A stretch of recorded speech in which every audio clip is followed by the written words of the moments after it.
Hey, congratulations for the Birdcatcher. How were you brought on board for this project? I met Lisa in Cannes a few years ago, and she gave me the script, and I just loved Tron's script, and I just asked her how we could make it happen, and we got together with a British producer who we both knew, Leon Clarence, and it just went from there.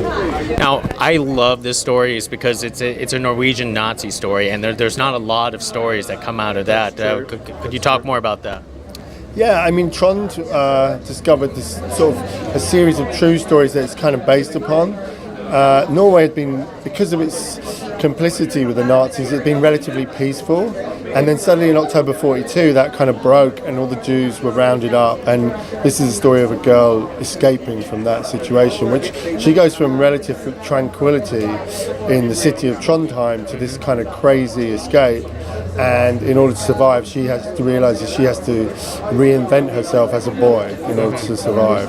So yeah, that's the origin of it, and it's based on a lot of those kind of true stories of a lot of people didn't come back from Auschwitz, but there were people that escaped across the borders to Sweden and survived.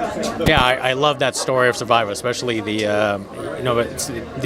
outfit changes in this. But Norway itself, in the winter, talk about that challenge of production. Well, I mean, for the Norwegians, it's not a challenge. I mean, they're brilliant, and we had an entirely Norwegian crew, pretty much, and Scandinavian actors, and an English director, an English producer, an American producer. So it's really, the Norwegians just really helped me survive the snow. They know exactly what they're doing, and they're smooth as clockwork in that weather.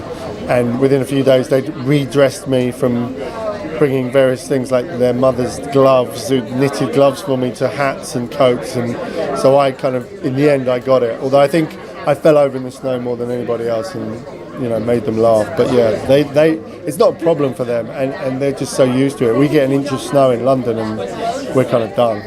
And one last thing I've noticed, such a diverse cast, which is not, you didn't do an all Norwegian cast. No. You did a diverse cast. Talk about that. Yeah, I think because we were in English language, we decided to cherry pick the best of the Scandinavian talent, and because of shows like The Killing and The Bridge and the films of people like Lars von Trier and Force Majeure and films like that, there's so much talent there, and we just wanted to get the best of the best. And I think when you see the film, the performances are stunning.